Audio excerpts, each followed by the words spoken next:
Indo British advanced pain clinic, నొప్పి మాయం, surgery దూరం. హాయ్ హలో అందరికీ నమస్కారం, వెల్కమ్ టు ఐడ్రీమ్ మీడియా. యాక్చువల్గా మనతో ఉన్న పర్సన్ ఏంటంటే ఆవిడ చాలా డౌన్ టు ఎర్త్. ఆవిడ సీరియల్లో చూస్తూ ఏమనుకుంటామంటే తిట్టుకుంటాం ఆవిడ కనబడితే కొడదామన్న రేంజ్లో ఉంటాం. కానీ బయట చూస్తే ఆవిడ చాలా కూల్గా టోటల్ డిఫరెంట్గా ఉంటారు అనమాట. సో మనతో ఉన్నారు పవిత్ర గారు. ఒకసారి ఆవిడతో మాట్లాడి ఆవిడ లైఫ్లో చాలా అప్ అండ్ డౌన్స్ ఉన్నాయి, ఒకసారి అవన్నీ డిస్కస్ చేద్దాం ఆవిడతోటి. యా, హాయ్ మేడం, నమస్తే అండి. నమస్తే. ఎట్లా ఉన్నారు మేడం? Always super. ఓకే, ఇప్పుడు త్రినయని సీరియల్లో మీ క్యారెక్టర్ చూస్తేనేమో బాగా వైలెంట్గా ఉంటుంది, అందులో బయట చూస్తేనేమో మీరు చాలా టోటల్ డిఫరెన్స్. ఎట్లా డిఫరెంట్? త్రినయనిలో ఉన్నది తిలోత్తమ, బయట ఉన్నది పవిత్ర. కానీ ఎక్కువ అందరూ తిలోత్తమ అనే పిలుస్తారు. సో ఎక్కడికి వెళ్ళినా, ఈవెన్ కర్ణాటక వెళ్ళినా కూడా, ఇప్పుడు కన్నడలో నేను అన్ని సీరియల్స్ చేసిన తిలోత్తమ అనే గుర్తుపెడుతున్నారు. సో అదొక హ్యాపీ ఫీల్ అది. సో మీ లైఫ్లో చూసుకుంటే మేడం, మీరు చాలా స్ట్రగుల్ అయ్యి వచ్చారు చాలా. ఐ మీన్ మీరు హౌస్ కీపింగ్ దగ్గర నుంచి సో అట్లా సేల్స్ అవన్నీ చూసుకుంటూ ఇప్పుడు ఈ స్టేజ్కి వచ్చారు. సార్ అవన్నీ చూస్తుంటే ఏమనిపిస్తుంది ఒకసారి బ్యాంక్ మొత్తం? నాకేం అది పెద్దగా కనిపించట్లేదు, ఎందుకంటే మన ఇండస్ట్రీలో నాకన్నా ఎక్కువ కష్టపడిన వాళ్ళు చాలామంది ఉన్నారు. సో ఇంకా కష్టపడుతూనే ఉన్నారు కూడా. సో అవన్నీ చూస్తుంటే నాదేం పెద్దగా అనిపించట్లేదు. అండ్ వన్ మోర్ థింగ్, నేను కొంచెం చాలా పాజిటివ్గా ఆలోచిస్తా. అంటే ఏది ఎలా వచ్చినా, ఏ ప్రాబ్లం ఎలా వచ్చినా దాన్ని కొంచెం ఆలోచించి అది ఎలా సాల్వ్ చేయాలో అలా ఆ రూట్లో వెళ్తాను. కాబట్టి నాకేం అంత పెద్దగా ఏమనిపించదు. ఈరోజు 1,00,000 ఉన్నా, రేపు ₹1 లేకపోయినా కూడా నేనేం కుగ్గను. ఓకే ఫైన్, ఈరోజు లేదు, రేపు వస్తుందిలే, అలా ఉంటా. సో అందుకే మేబీ ఇలా ఉన్నాను అనుకుంటా. ఇంట్లో ఫుల్ సపోర్టా మేడం? సపోర్ట్ అంటే ఇప్పుడు ఇంట్లో నేనే అన్ని డిసిషన్ నాదే కాబట్టి, సో ఎవరు ఏమీ ఇది లేదు. సో అంటే నేనేం స్టెప్ తీసుకున్నా కూడా అది కరెక్ట్గానే ఉంటుంది అనే ఒక ఒపీనియన్లో వాళ్ళు ఉంటారు. ఓకే, అంటే స్టార్టింగ్ మీరు ఇట్లా ఇండస్ట్రీకి వస్తా అన్నప్పుడు వాళ్ళ రియాక్షన్ ఏంటి? ఇంట్లో వాళ్ళ రియాక్షన్ అంటే అప్పుడు మన పరిస్థితి ఎలా ఉంది అంటే 2 times ఫుడ్ దొరికితే చాలు అన్నట్టు ఉంది పరిస్థితి. కాబట్టి సో ఓకే, ఏదో ఒక పని దొరికింది, పని చేస్తుంది అంతే తప్ప ఇంకేం అది ఒక నేను కూడా ఎప్పుడు అనుకోలేదు నేను ఒక ఇండస్ట్రీకి వెళ్తాను, నేను ఇలా అవుతాను, ఎప్పుడు నేను అనుకోలేదు. అండ్ కొంతమంది అనుకుంటారు కదా డ్రీమ్, అది అలాంటివి ఏమీ లేదు. ఫుడ్ కోసం వచ్చా, అది ఎలా తీసుకొచ్చిందో అలా వచ్చేసాను. సో ఇక్కడి వరకు వచ్చాను. అది అవునవును, డైరెక్షన్ డిపార్ట్మెంట్ నుంచే వచ్చా. ఇప్పుడు కూడా నాకు డైరెక్షన్ అంటేనే చాలా ఇష్టం. ఓకే, నెక్స్ట్ అయితే తొందరలో మిమ్మల్ని డైరెక్టర్గా చూడొచ్చు. అవునవును, ఇప్పుడు యాక్చువల్లీ స్టార్ట్ చేసుకున్నాను, సాంగ్స్ డైరెక్షన్ చేయడానికి స్టార్ట్ చేసుకున్నాను. స్మాల్ నుంచి పెద్దగా వెళ్ళాలి అనేది నా ఇది. సో స్మాల్గా స్టార్ట్ చేశాను అన్నమాట. మీకు ఇండస్ట్రీలో ఇన్స్పిరేషన్ అంటే ఎవరు చెప్తారు? నాకు నేనే ఇన్స్పిరేషన్. బికాజ్ ఎందుకంటే ఇప్పుడు ఒకరిని చూసి నేను నేర్చుకున్నాను అనడానికి నాకేం లేదు. నా లైఫ్లో వస్తున్న నా నేను ఎక్కడికి వెళ్ళినా అక్కడ పరిచయం అయ్యే జనాలు, వాళ్ళ వల్ల నాకు వచ్చే ఎక్స్పీరియన్స్ ఇవి చూసి నేను నేర్చుకుంటున్నాను. అండ్ ఒక ఈవెన్ ఇండస్ట్రీలో కూడా అది ఒక ఎక్స్పీరియన్స్గా తీసుకుంటున్నాను తప్ప నేను ఒకరిని చూసి నేను నేర్చుకుంటున్నాను అనేది ఏమీ లేదు. ఇప్పుడు యాక్టింగ్ కూడా నేను డే 1 నేను ఫస్ట్ సీరియల్ నేను ఏం చేశానో దాంట్లో నాకు యాక్టింగే రాదు, అస్సలు రాదు. డైరెక్టర్ తిట్టారు, నేను తిట్టించుకున్నాను.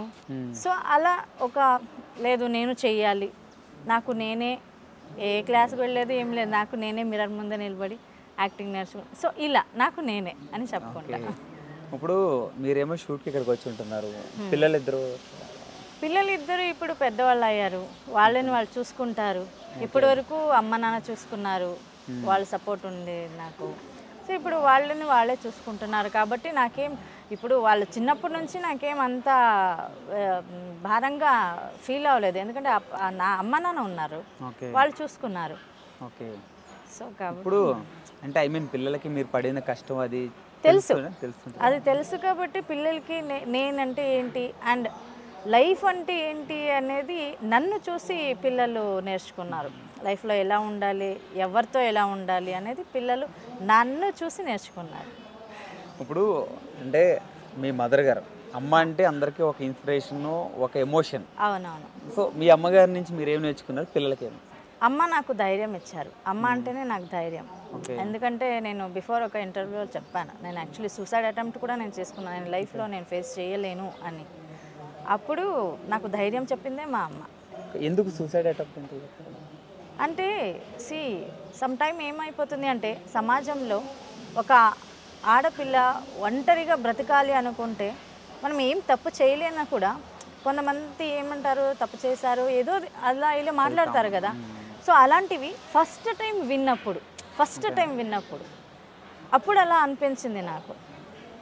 అరే తర్వాత అనుకున్నా, నా లైఫ్ ఇది, నేను బ్రతుకుతున్నా, నేను కష్టపడుతున్నా, నేను అన్నం తింటున్నా, వాళ్ళెవరో అంటే నేనెందుకు భయపడాలి, నా మీద నాకు నమ్మకం ఉండాలి తప్ప ఎవరికో ఎందుకు వాళ్ళ నమ్మకం నాకెందుకు అవసరం కదా. ఇప్పుడు ఇన్ని చెప్తున్నవారు మీరు ఎందుకు అటెంప్ట్ చేశారు అంటే అదే అలా అన్నారు కాబట్టి అది వినలేక సూసైడ్ అటెంప్ట్ నేను చేసుకున్నాను. ఓకే, సూసైడ్ అటెంప్ట్ చేసుకున్నాను ఎందుకంటే ఆ ధైర్యం అప్పుడు లేదు నాకు. ఓకే, అప్పుడు అమ్మ నాకు ధైర్యం చెప్పింది. ఓకే, అమ్మ ఒక ధైర్యం, అమ్మ ఒక ధైర్యం. పిల్లలకు మీరు ఏం చెప్తారు? నా పిల్లలక ఒక అమ్మగా ఒక పిల్లలకు మీరు ఏం మంచిగా ఉండాలి.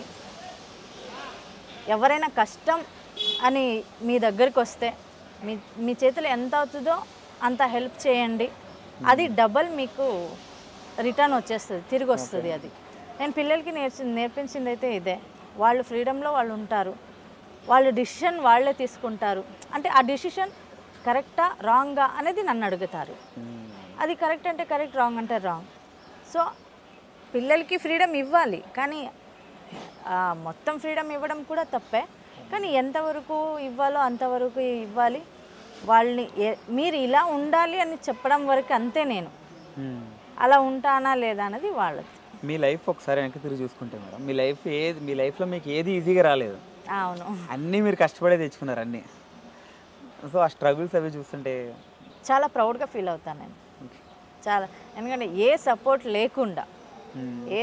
లేకుండా నన్ను నేను నమ్ముకొని నేను ఇక్కడి వరకు నేను వచ్చాను అనేది నా అచీవ్మెంట్. ఓకే, అంటే ఒకనొక టైంలో తెలుగు నాకు మాట్లాడడం రాదు, తెలుగు అర్థం అవట్లేదు అని వెనక్కి వెళ్ళిపోయింది మీరు. ఇప్పుడు ఇంతమంది తెలుగు ప్రజలతోటి శభాష్ అనిపించుకుంటున్నారు మీరు మీ యాక్టింగ్తో. అది నిజంగా అదైతే నాకు ఆ రోజులు ఇప్పుడు గుర్తుకొచ్చిన నాకు నవ్వు వస్తుంది. ఇలాగే ఫస్ట్ సీరియల్ కూడా నేను అన్నపూర్ణ సీరియల్ నిన్న Pelladata, early morning 3 o'clock shooting జరుగుతుంది. నా వల్ల కాదు, నన్ను వదిలేయండు అని నేను. సో నిజంగా ఆ రోజుకి ఈ రోజుకి చాలా చాలా చేంజెస్ అయిపోయింది నాలో, చాలా చేంజెస్. ఇప్పుడు నేను తెలుగులోనే సాంగ్స్ చేస్తున్నా, తెలుగు మాట్లాడడం రాదని భయపడి తెలుగు రాస్తున్నా, తెలుగు చదువుతున్నా. అంటే అదొక ఛాలెంజ్గా నేను తీసుకున్నా. ఎందుకంటే ఆ రోజు ఒక 3-4 ఆర్టిస్టు నా ముందే మాట్లాడారు కాబట్టి, ఆ మాట నేను విన్నాను కాబట్టి, సో అప్పటి నుంచి నేను ఛాలెంజ్గా తీసుకున్నా. అది వితౌట్ ప్రాంప్టింగ్ కూడా నేను డైలాగ్ చెప్తాను. సూపర్, నేను చూసుకుంటే నువ్వు ఒక సాంగ్ ఏమన్నా మా అభిమానుల గురించి, మీ అభిమానుల గురించి ఒక పాట ఏమన్నా పాడతారా? నేనా అభిమానులు అవుతారా ఏమని అనుకుంటే? లేదు పర్లేదు, పాడండి. అందరు మీలో ఉన్న ఈ టాలెంట్ కూడా జనాలకు తెలుస్తుంది. అయ్యో, టాలెంట్ అని ఏం లేదు. అప్పుడు అంటే ఒక టైంలో నాకు తెలుగు రాదు అని భయపడింది మీరు, ఇప్పుడు పాటలు కూడా పాడి స్టేజ్కి వచ్చారు. ఇప్పుడు అవును, ఒక ప్రౌడ్ మూమెంట్ కదా. నాకు అంతఃపురం సాంగ్ చాలా ఇష్టం, సౌందర్య నా ఫేవరెట్. Okay, super. సో అసలేం గుర్తుకు రాదు నా కళ్ళల ముందు నువ్వు ఉన్నగా, అసలేం తోచదు నాకు ఓ నిమిషం కూడా నిన్ను చూడక, నీలో ఉందే నా ప్రాణం అది నీకు తెలుసనా, పున్నా నేను నీ కోసం. Super super. అంటే మామూలుగా పాడడం వేరా, ఫీల్ అవుతూ పాడడం వేరా. ఆర్టిస్ట్ కాబట్టి ఆ ఫీల్ ఒకరు ఉంటారు కాబట్టి. ఓకే, మీ లైఫ్లో ఒక మర్చిపోలేని బ్యాడ్ మూమెంట్ అంటే ఏం చెప్తారు? చాలా ఉన్నాయి అలాంటి మర్చిపోలేని. అంటే ఇప్పుడు కూడా ఆ గుర్తొస్తుంటే కొంచెం ఉలిక్కి పడతాం. సంథింగ్ మర్చిపోలేని బ్యాడ్ ఇన్సిడెంట్ ఉంది. అంటే నా పిల్లలు ఇంకా చిన్న పిల్లలు. నేను అప్పుడు గార్మెంట్స్, మీకు ఐడియా ఉంది అనుకుంటా, గార్మెంట్స్కి పని చేస్తున్నాను అనమాట, గార్మెంట్స్లో. అప్పుడు నేను పని ఫినిష్ చేసుకొని ఇంటికి వచ్చినప్పుడు అప్పుడు ఫుడ్కి కూడా చాలా కష్టం. అమ్మ నాన్న ఇద్దరు పిల్లలు, చిన్న చిన్న పిల్లలు ఇంకా. సో వాళ్ళకి పక్కింట్లో పిల్లలు ఫ్రూట్స్ తింటున్నారు. అప్పుడు పిల్లలు అది చూస్తూ నిలబడ్డారు. అప్పుడు ఆ పిల్లలు అమ్మమ్మ ఉంటారు కదా, కొట్టేశారు నా పాపని. అది నేను అసలు నా లైఫ్ లాంగ్ నేను మర్చిపోను. బట్ నేనేనా అంటే అవంతా మనకి అవ్వాల్సిందే.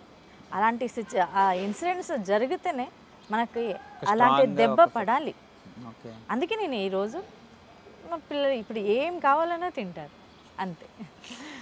ఓకే, హ్యాపీ మూమెంట్ చాలా ఉన్నాయి. అంటే చాలా ఉన్నాయి, కానీ ఒక్కటి ఫస్ట్ వచ్చిన హ్యాపీ మూమెంట్ అట్లా ఒకటి ఉంటుంది. నేను కార్ తీసుకుంది. ఓకే, నేను కార్ ఆల్టో తీసుకున్న ఫస్ట్ కార్ నాది. ఆ రోజు నేను ఏదో ఒక అచీవ్మెంట్ నాది అన్నట్టు ఫీల్ అయ్యాను అంతే. అంటే ఏదైనా కొన్ని చాలా జనరేషన్లు అవుతుంటే మనకి తొందరగా సక్సెస్ అంటే ఫెయిల్ నుంచి తొందరగా సక్సెస్ రాలేం కదా. మీరు రెండు అనుభవించినారు, రెండు అటు బాగా డౌన్ చూసారు, ఇప్పుడు ఒక స్టార్డమ్ అంటే స్టేజ్కి వచ్చాను. ఇంకా చూడాల్సింది చాలా ఉంది. ఫ్యూచర్లో సినిమాల్లోకి ఎప్పుడు రాదు? సినిమాలు చేయాలని చాలా ఉంది నాకు, కానీ సీరియల్ చేస్తున్న వాళ్ళకి డేట్స్ అనేది ప్రాబ్లం చాలా అయిపోతుంది. సో దీని మధ్య ఒక బుచ్చినాయుడు కండ్రిగా తూర్పు విధి ఒక మూవీ చేశాను, మంచి క్యారెక్టర్ చేశాను. బట్ అప్పుడు ఒక హోప్ పెట్టుకున్నా ఆ క్యారెక్టర్ చేసినప్పుడు. సో తెలుగు ఇండస్ట్రీ నాకు ఒక సినిమా ఇండస్ట్రీ కూడా ఇది చేయొచ్చు అని. కానీ నా బ్యాడ్ లక్ ఏమో అనుకుంటా, సినిమాలు ఏది రాలేదు. ఇక్కడే బాగా వస్తుంది కదా మీకు, బాగా వస్తుంది. అయ్యో నాకు నిజంగా త్రినయని అనేది నాకు ఒక గాడ్ గిఫ్ట్. అది అన్ని సీరియల్లో ఒకటి, ఒక సీరియల్ కొంచెం డిఫరెంట్ గ్రాఫిక్స్ అవి ఇప్పుడు కూడా ఇది 1000 క్రాస్ అయినా కూడా టాప్ 1లోనే ఉంది project. And Annapurna starting Annapurna, అవునవును, ఎక్కడి నుంచి వచ్చినా అక్కడే ఉన్నాను. అండ్ ఇదొక బాండింగ్ ఎక్కువ ఉంది అన్నపూర్ణకి నాకు. అంటే అందరూ టెక్నీషియన్స్ కానీ ప్రొడక్షన్ కానీ అందరితో నేను ఫ్రెండ్లీగా ఉంటాను. నేను మీరు చూసారేమో, నేను అంత క్లోజ్గా హ్యాపీగా ఉంటాను కాబట్టి హ్యాపీ అంతే. ఓకే, మీ లైఫ్లో బిగ్ డ్రీమ్ అన్నది ఏం లేదు. ఏదైనా ఒక డ్రీమ్ మీ లైఫ్లో? మంచి డైరెక్షన్ చేయాలి అన్నది, డైరెక్టర్ అవ్వాలి అన్నది, డైరెక్టర్ పవిత్ర జయరామ్ అనే పేరు నేను తెచ్చుకోవాలి అనేది ఒక ఆశ ఉంది. సక్సెస్ఫుల్గా మీరు అనుకున్న డ్రీమ్స్ అన్నీ ఫుల్ఫిల్ అవుతాయి కూడా. ఎందుకంటే మీరు ఎవరి మీద డిపెండ్ అవ్వకుండా మీకు మీరే కష్టపడుతూ చేస్తున్నారు ఏదైనా కానీ. అఫ్ కోర్స్, అది ఎప్పుడు నేను చెప్పేది అందరికీ అదే, మిమ్మల్ని మీరు నమ్ముకోండి. 10 మంది 10 మాటలు చెప్తారు, ఎవరిది వినకండి. మీకు సరి అనిపిస్తా ఓకే, లేదా కాదు ఇది రాంగ్ అనిపిస్తా వద్దు. దానివల్ల ఏమైనా నెగిటివ్ అయిందా, అదొక లెసన్. మీకు సక్సెస్ అయ్యారా, మీ అచీవ్మెంట్ నా అచీవ్మెంట్ నాది అనే గర్వంగా చెప్పుకోవచ్చు. అది నేను చెప్తా అంతే. ఇప్పుడు కన్నడ ఇండస్ట్రీలో చూసారు, ఇప్పుడు తెలుగు ఇండస్ట్రీలో కూడా చేస్తున్నారు. రెండింటికి కామన్ పాయింట్ అంటే ఏం చెప్తారు? కామన్ పాయింట్ నాకేం అంత తేడా కనిపించలేదు. సో అక్కడ ఎలా ఉందో ఇక్కడ కూడా అలాగే ఉంది. అండ్ కన్నడ ఇండస్ట్రీ యాక్చువల్లీ చెప్పాలంటే మన తెలుగు ఇండస్ట్రీ కన్నడ ఆర్టిస్టులు చాలామంది ఉన్నారు. సో అందరికీ అన్నం పెడుతుంది Telugu industry. So Kannada industry మమ్మల్ని పెంచింది కన్నడ ఇండస్ట్రీ, మన టాలెంట్ని బయటకు తీసుకొచ్చింది కన్నడ ఇండస్ట్రీ. సో అది తీసుకొచ్చి అన్నం పెడుతున్నది తెలుగు ఇండస్ట్రీ. సో రెండిటికి నీకు చాలా రెస్పెక్ట్ ఉంది. Super madam, super. Thank you so much madam. Thank you for giving interview madam. Okay, thank you. ఇది మన తిలోత్తమ్ గారితో special chit chat. This is Venky signing of.